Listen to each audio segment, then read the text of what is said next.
Hello and welcome to Escape Together. This is our Blue Barn's Crossroads event in conjunction with our play Escaped Alone, and it's presented in partnership with the Great Plains Theater Conference Commoners Program.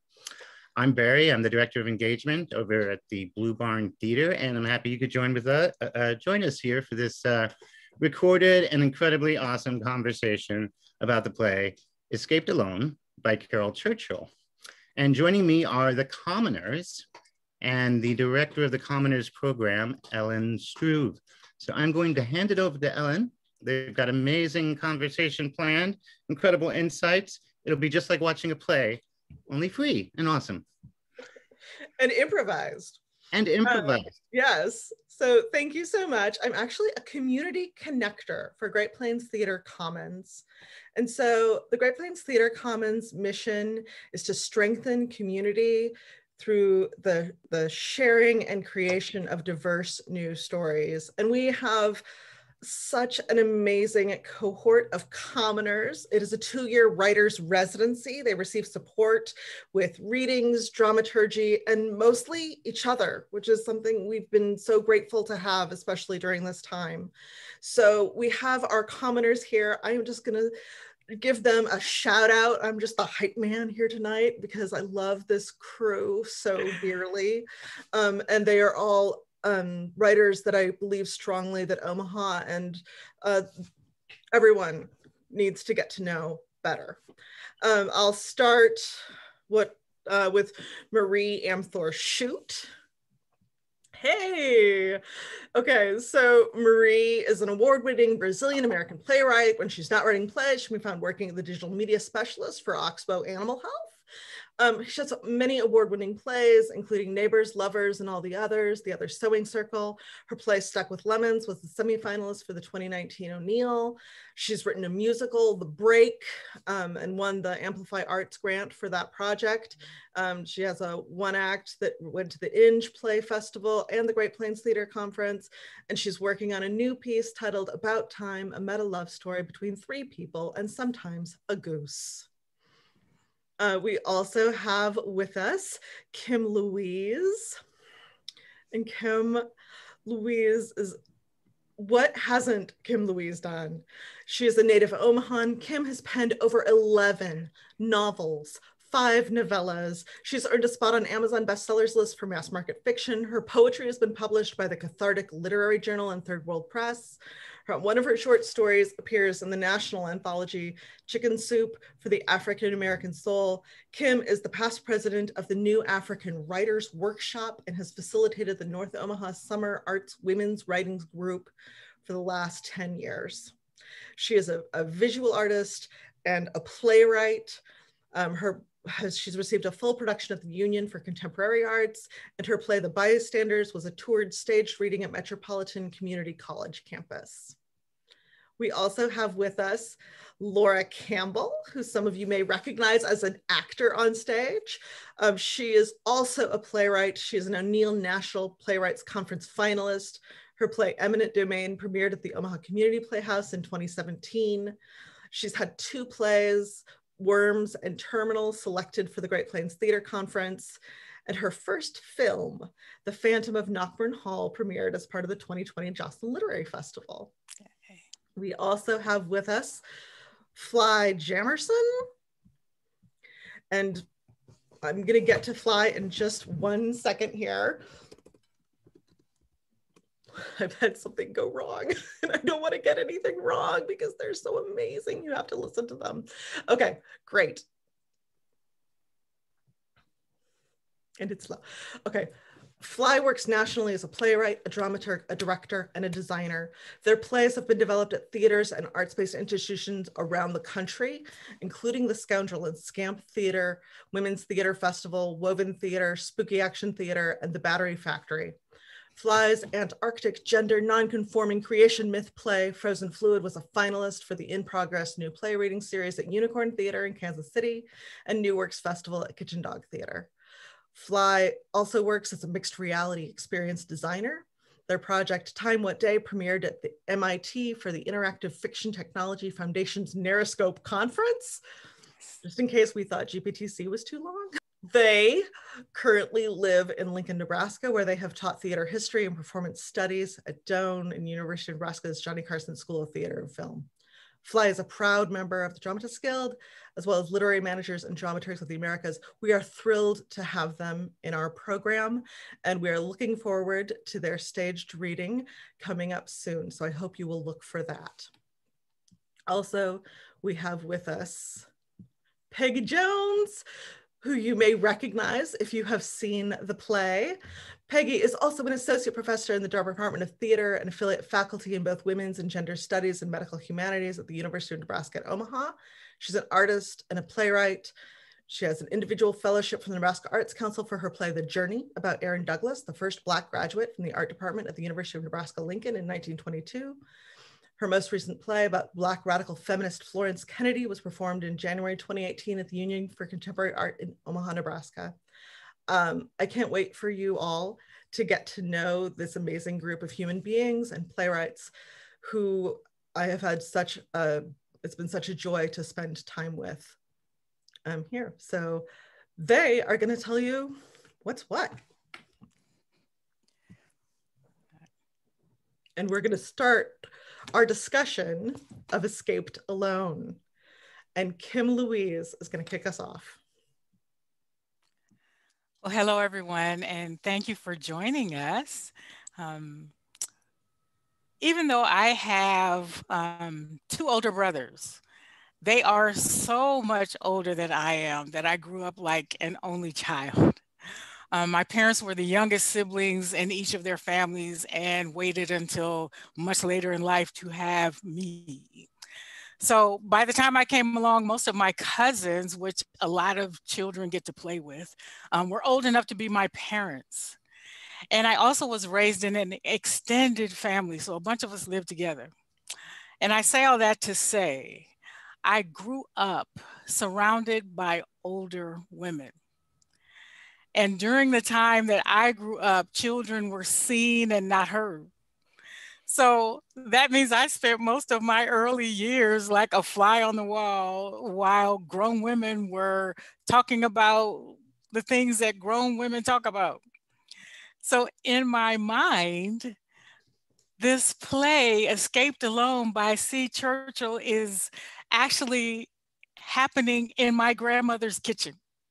And her friends have come over for a visit, and I'm sitting in my wooden child's chair quietly listening. This play just really reminds me of how important it is to hear the voices of women, to listen on purpose, to listen for insight and enlightenment. I think if a woman speaks long enough, you'll hear her whole life, and probably yours too. Some things that I liked about this play, there were several disruptions of womanhood. And one of them took place even before the play began, because part of the staging is, 5 or the chairs, 4 chairs, they're unmatched.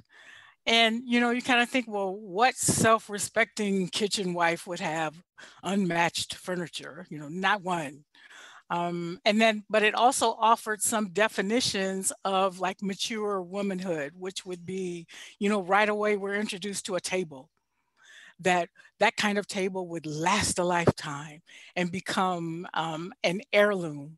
So, heirlooms, they don't fade. They're not shoved into a closet. They're not forgotten as useless the way older women, are far too often.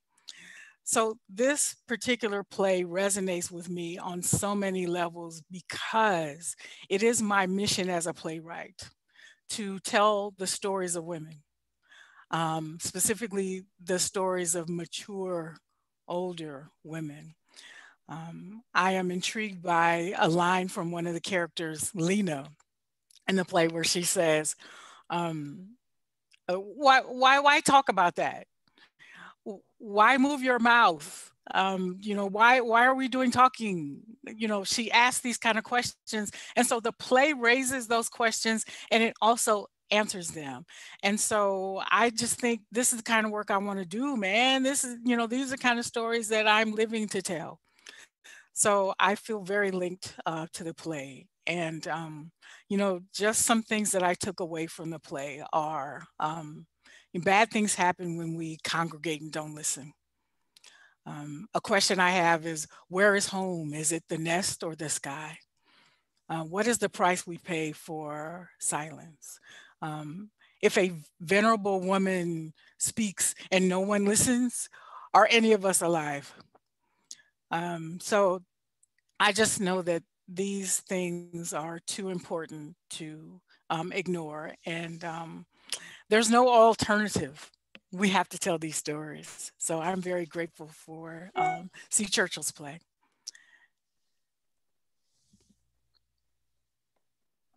Thank you, Kim. Thank you. Hi, everybody. I believe I'm next in line to talk about my reaction to the play.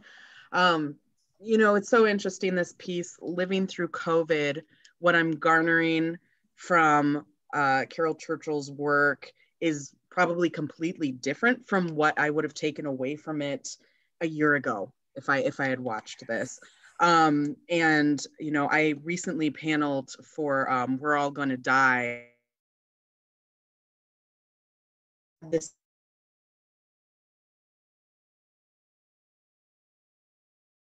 and as I was watching this fever dream of a poem that is Escaped Alone unfold, I kept thinking, the art of losing isn't hard to master, right?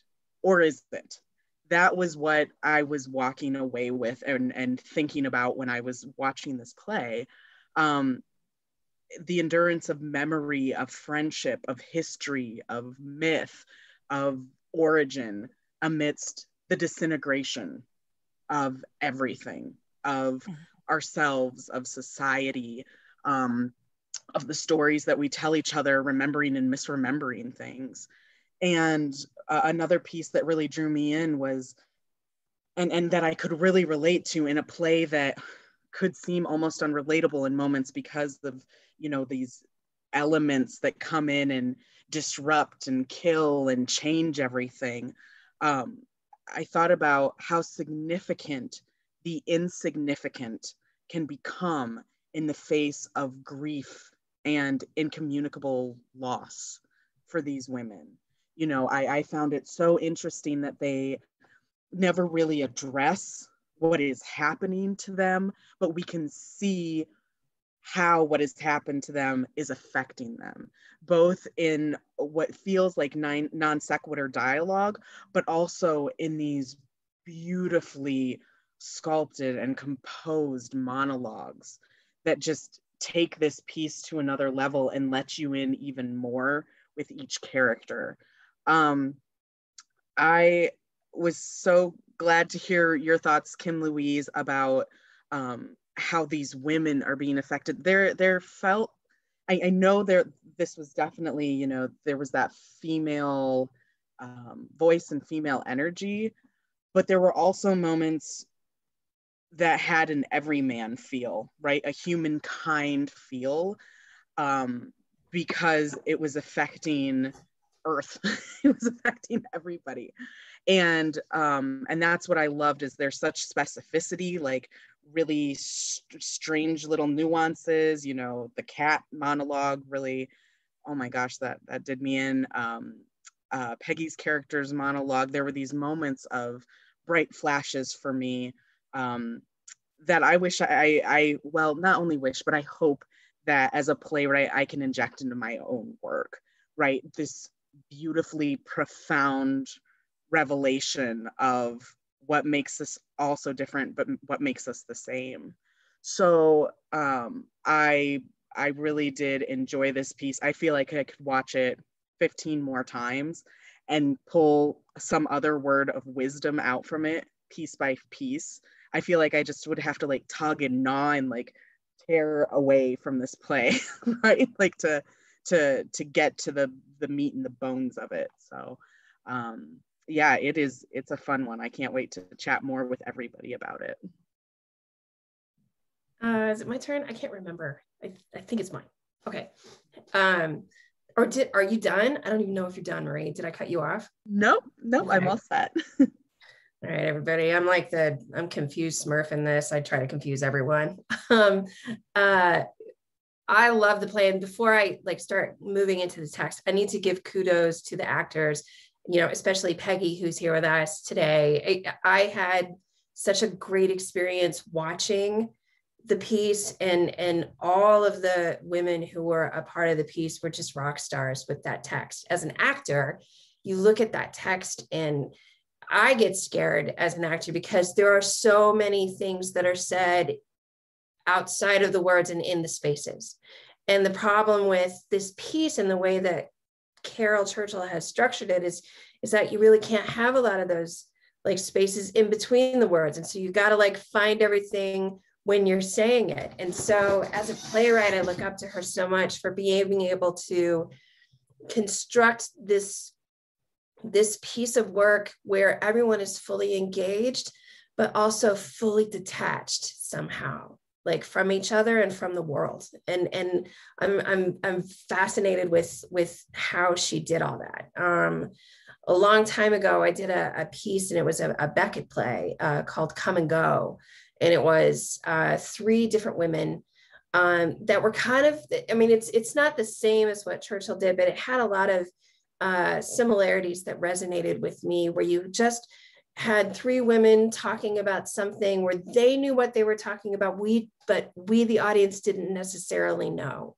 And so you as an audience member, it pulls you in and you start grabbing your own experiences into what they're talking about. And you start, I think for me as an audience member watching it, that's what I was doing, when they were talking about, all the things in the chitter chatter. But then when it gets to the very, very specific pieces of it, with Michelle's character, and then with the individual women watching, what that very specific destruction is, and having that as a counterpoint to this detachment, and watching all the women acknowledge it and then go right back into what they had. And I think it's such a beautiful commentary. And I know that this was written a longer time ago, than the last 4 years. And so I found it really just obviously very prescient about it. And I went through it again today, and I found things that I think Caryl Churchill's mind must be blown how many parts of that script have come true, because she wrote it as a warning. And a couple of them, obviously the virus, but the world burning and the fires everywhere. And the one that completely flipped me out was the one where everyone was starving, but they're watching food videos, because that's all TikTok videos are right now, is people making food, and everyone is just watching it. And so it was a little scary. And so I would put this out for the discussion for the group too. As a playwright, I wrote a piece probably, I think it was maybe a couple of months after the 2016 election, when we were all scared. And when the new administration for Trump came in, and we all didn't know what was going to happen, but we were all trying to figure out what it would be. And so I wrote a piece. It was a fundraiser for the shelter belt. And it was called Cassandra. And it was a woman who was blind.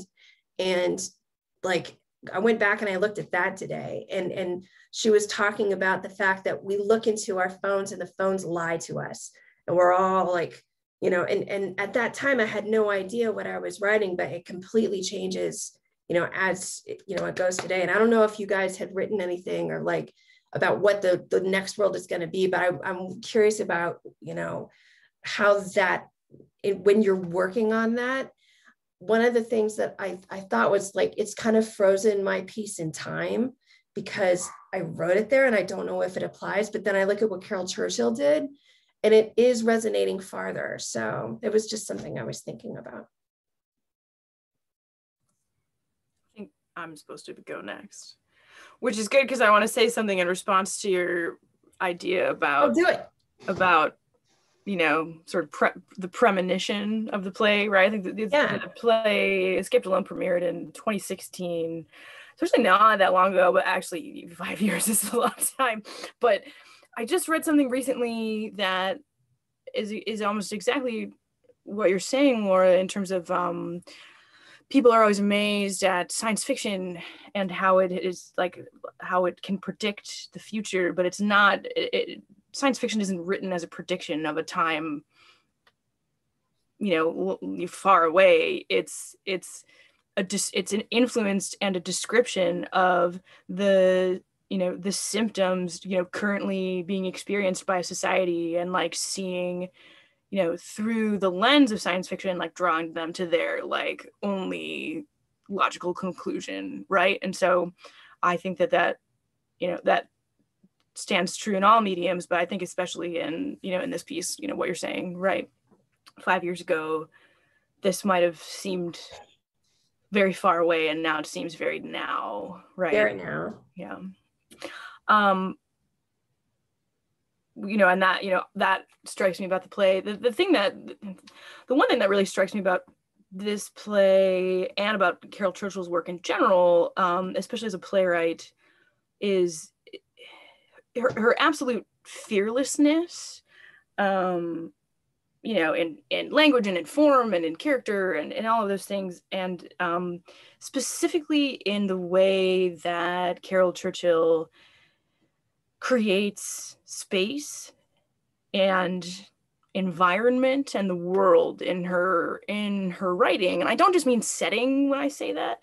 And I mean like the universe, like the lived, like the logic of the universe, the world that these characters, what's the planet, right? If we're looking at the play, like we're looking through the telescope at a planet, like that's what I'm talking about, and what Caryl Churchill is creating. And the reason I say that she's fearless in this regard is that there are, in this play, there is a note for the setting and the time, and there are no stage directions. There's no description of the space. There's no indication of physical movement, of decoration of the space, the aesthetic, the visual, any of the sound, none of it, right? It's not there in a way that we are so familiar with when we think about stage directions or setting descriptions in play texts. And it's just a very different way to write, I think. And she does this in several of her plays. I'm not sure if all, but the absolute trust, and first of all, the trust in the people, in the actors and the designers and the director, right? And the absolute belief in them too, to take just what she's written down and to lift that off. I feel like Caryl Churchill has a real true love and understanding for a holistic theatrical experience, right? Because of the fact that she relinquishes that control over the minutia of what things are, and allows the story to become, to be brought to life through the people who are experiencing making the text come alive.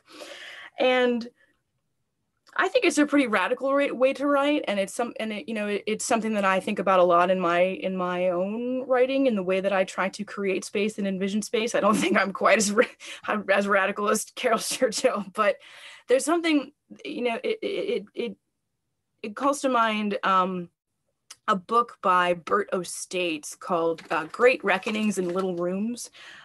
Is a really influential book about the theater and thinking about the theater, that I often return back to when I'm working on a show or reflecting on a show. And in a chapter actually about Shakespeare, he talks about the difference between optical illusion and aural illusion, right? And I think that an optical illusion being of what we see, right? And I think that we're very used to experiencing work in this way, especially in the age, we're past the age of cinema now, but definitely we've existed in the age of realism for some time. But so, and it's in a lot of ways, especially as a writer, working, purely based on the optical it's not necessarily easy, but describing how something might look it's a very specific way of storytelling, whereas oral illusion and bringing a world to life purely through spoken word is just something that Churchill has absolutely mastered. I mean, there's no stage direction, there's no description. Like, there's one little line at the beginning of the piece, in the front matter that says it takes place in a backyard and there's some chairs and it's the afternoon, right? And she doesn't need anything else because an entire universe erupts out of not only the dialogue between these four women, but also Mrs. J's, checking in every, in each of those sort of beats of the play, in a description of what, the fire and the flooding and the disease and the famine and the pestilence. And it's a play that need not have any of the trappings of optical illusion because she's just able to transport us through language. And it's just really, it's just genius. It's a genius work. It's some of the highest level of craft in terms of, I'm getting all emotional, but that's what I have a lot of love for this play and a lot of admiration for the ability of Churchill's language to just create a planet that's a little now uncomfortably similar to ours, but yeah.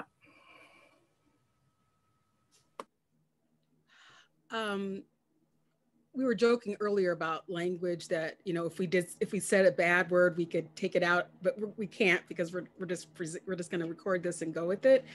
And so what I want to say, I'm not going to use the whole word, and I mean it with all the love in my heart and everywhere, about Fly. B stole my thing. She stole my thing. Bitch stole my look. She stole my, and I love it because she's so articulate. She was so amazing as she did it. So I'm going to, I co-sign every blessed word that they said. Fly just kicked it out of the park, and I love it.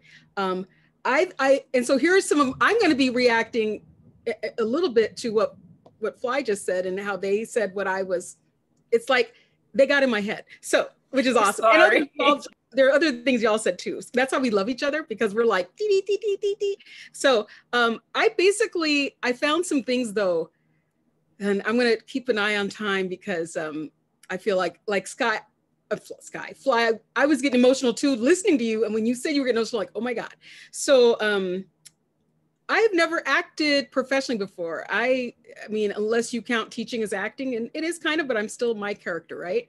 So somewhat, and my theater loving, experty, passionate goddessy God friends were like, you're so brave to be doing Churchill in this play. I'm like, I had no idea, but as the cosmos, whatever was kind enough to bless me with amazing cast member colleagues, amazing director, dramaturg, music. I mean, and when I think of all that I've learned, as I said, this has not been eye-opening as a playwright to be acting for me. This has been brain cleaving. This has been like blah. So my sisters came to see it, and my youngest sister, who's a writer and an artist, was like, I think I'm losing my mind. What's going on? Oh my gosh. And she loved it. And I think the things that I wanted to share that Fly shared so articulately, beautifully. But there were a couple of things that I wanted to kind of add to a little bit and reference back. Fly, you talked about the trust and belief that Churchill has, and releasing control of minutia, which as a playwright, blows me away. I also see it as freedom, this immense freedom to bring and it goes, of course, with the trust. Says to say, and there are some quotes that I want to share, and this is from a review of an earlier play, A Number, the earlier play, and I read her play Cloud 9 because I wanted to get a better handle on Churchill as a playwright, etc. So one thing that I saw that just binged out in this review I read was, still, directors love working with Caryl Churchill because of her theatrical instincts and her willingness to use the text of her play as the starting point rather than the end point of a production. Oh my goodness gracious, that one, I get shivers. I just want to like post this all over my house, you know, like, yes, because that fearlessness, that courage, that bravery, whatever you want to call it, the fact that, let's see, that somebody, that this, it's either the, I think it's, there's this quotation here by, I believe, the director of the play that the review is of, who says, if you look at the arc of Churchill's creative life, she's someone in her 60s who is as out on the edge and willing to reinvent herself as she was in her 20s. Most artists, whether painters or novelists or composers, find some sense of what their voices and concerns are in their 20s and 30s, and in their 60s and 70s, they're still doing variations on it. But it's not true of her. She's as fresh and new and unpredictable and inspiring now as she was at the beginning of her working life. I mean, oh my gosh. And then the last thing I wanted to share that goes, the last two things that go directly to my, both hearing your all amazing like analyses and reactions and love of, the two things that really resonate for me were about, again, this is a quote from, I believe, the director, who says, it seems to be the crime of the day that we're dehumanized over and over again, but she always tries to remind us that we're human and that we have souls. Wow. Okay. And then the last thing, this was the same person said, I can't help but look at, and they're referring to a different play of Churchill that's completely different, I'm going to guess. But nonetheless, as I read this, I think you can feel escaped alone in it. I can't help but looking at the play as a response to Carol's dealing with her love of her grandchildren and thinking, what do I say to them about this horrific world that we live in? And how can I prepare them for it without frightening or intimidating them? He said. Oh my gosh, you know, how the truth, the courage of the truth, you know, that is just, it's amazing. And everything y'all, like I said, I co-sign every single thing y'all have said. I have written it down. I know it's going to be recorded, but I wanted to be able to kind of process it that way as well. And I think I just, yeah, I don't even have any specific questions. I've just, like I said, my brain again is like, bloop. He's like cleaving open in a glorious way. You know, I mean, I know that's a violent sounding imagery, but it's not, it's just like, it's like it flowered open, like, oh my gosh, the you know, what is possible? What can this be? The things that this is. So that's kind of what I want to share. Great word, Peggy. Yeah. Yeah. Well, and I feel that, you know, that violence, that cleaving, there is such violence almost within the play that is talked about, while three or four women, excuse me, sit in chairs. You know, we talk about, you know, murder. This is the most obvious one, right? But then there's this simplicity to Michelle's character, it's Mrs. Jarrett, correct? Coming out and just being like, the earth crumbled, there were fires everywhere, the floods came down, and the imagery is so intense, you know, as you were saying, Fly, and as you were saying, Peggy, verbally, that to have anything else would be too much. To have a visual with that, it isn't needed, because you see the horror of that, and you can feel it in the women as they're delivering those monologues. That's when the horror comes out. And I think one of the characters even talks about the horror, right? So it is violent. It is violent. It is cleaving. It is bloody. It is deranged. It is insane. And that's what we all, you know, walk away with, or at least that's what I walked away with, was like, oh, that's intense. But also, if I could ask a question, because I'm going to own up, be transparent. When we got to have our first audience, and our director, Barry, the amazing, gifted Barry Carmen, had said, you know, talked about the funny things. And I'm like, whatever. I am like, so like the first time I heard the cat monologue, and notwithstanding my love of cats, the first time I heard those women, every woman do monologues, I was like jaw dropped. And because mine is such an internal thing, And theirs are they feel, I mean, they're internal, but they kind of, how they connecting to the child, or this anxiety, this fear, these, you know, these issues. And of course the oracles that Ishelle Childer's character does. But the humor, I mean, like my line about, it's just bad luck, really. You know, yeah, she killed him, bad luck. And I have just, and the number of times that it's just so gently and wonderfully brought me along to being free to like express the humor, that I think it was just such a big breakthrough, like our dress rehearsal for me as an actor. But how did y'all feel about, okay, so I'm just wondering, as well as the horror, the prophecy, the prophetic nature, what did you think about the humor in it? Good and necessary. Yeah.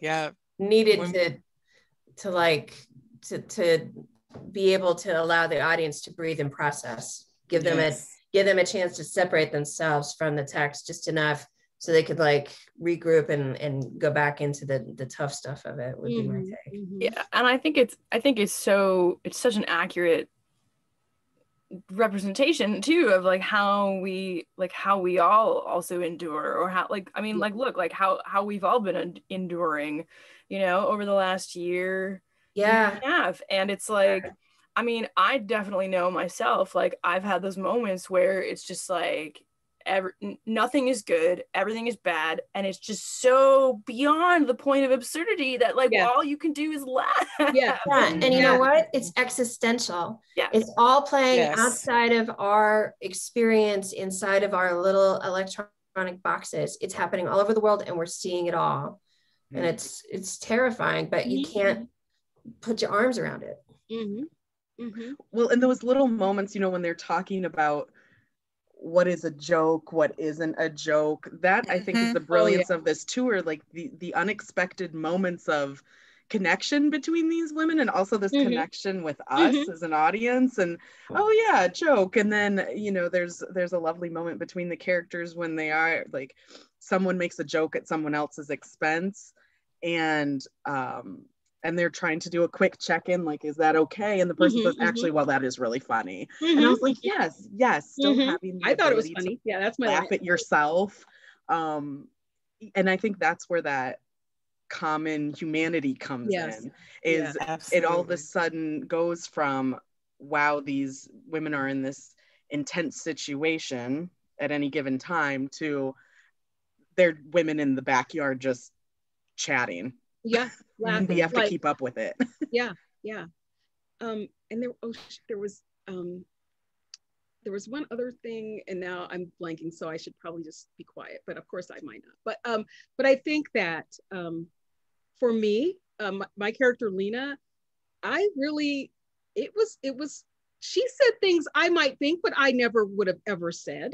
I mean, not out loud, not to be caught saying it, right? That's the fun part of acting. Exactly. And part of Gary would help bring out parts of knowing what my life is as an academic, as a lecturer, so in other countries, do they do that? Making out at some neighborhood, you know, I mean, and just getting into the, like, I think the other thing it helped, I mean, in addition, it helped me process the way I was brought up in the world, like with my parents. And it was more about, like, those women have the relationship, those characters, and I now have a relationship with the other actors, like, oh my gosh, you can do like tough love, or you can do whatever. I mean, the freedom to be fully human is always what I seek, and I'm sure a lot of us seek with art. She just, I mean, more and more I'm with the play and think about it and say words, you know, the lines, and it just blows me away. I think in addition to like human and humanity, she also touched upon what it would mean to be superhuman. And my question I had for each of you is, you know, they were dealing in the play with, you know, if you had a superpower, what would it be? So I wondered of each of you, if you had a superpower, what would it be? Have you ever thought about that? What would it be? See, the funny, I'm just gonna jump, because I've thought about this a lot in being in the play. And what's ironic is my character says invisible. Invisible is what I'd like. I'd rather be invisible myself. Whenever I've thought of a superpower, that's the one that terrifies me because I don't want to know the truth like that. I don't want to be invisible. Have people feel free to say whatever they're going to say. I would rather, I think, have more of a, I think a superpower would be more, I think I would want something more about, I like the flying. I like the idea of strength, of like lifting, you know, like being able to help people, save people. But maybe that's kind of the presentation of self that I have. Like, I'm a good person, I'm blah, blah, blah, you know, and which made, you know, it was just great to work through that and process that. But I would never want to be invisible because I would be too scared of what I would hear and like, yikes. And like, I'd rather be ignorant myself. I'd rather be blissfully ignorant. That's a great concept though, of someone who just is like, okay, I just, you know, don't want to be seen, but then like you see all the truth and it's just too much. Yeah. That's cool. Yeah. Any Fly, other superpower out there? Yeah, Fly, what would yours be? I'm so curious. So, you know, I feel like I should be more prepared for this because it's like something you get asked, you know, for your whole life. But I just sitting here reflecting on my, you know, recent struggles and challenges in life and, you know, in the pandemic or like becoming a new parent or like any of these things. And it's just, it's like, I think that the thing that I find most challenging, and that actually kind of has to do with what I was talking about with Churchill's work and like creating worlds through text, you know, spoken text alone, is that I find in my writing that it often like and I don't know if any of you experience this, but it takes me so long to like take this world that I like feel like I have so perfectly clear in my head and like translate that into a play, right? Like text. And so I just am envisioning just like some wand or something I could like just like extract the thing and like drop it onto the paper and it changes from like Technicolor into Times New Roman, right? And it's like that would save me so much time. I love that. So, or the ability to eat everything without any physical. Yeah. Mm-hmm. I think just gluttony. I wish gluttony without consequence. Oh, yeah. Yes. How about you, Marie? I was thinking the ability to time travel would be really neat. Yeah. And to either participate or not, right? To be able to affect history or not, or just to be witness to.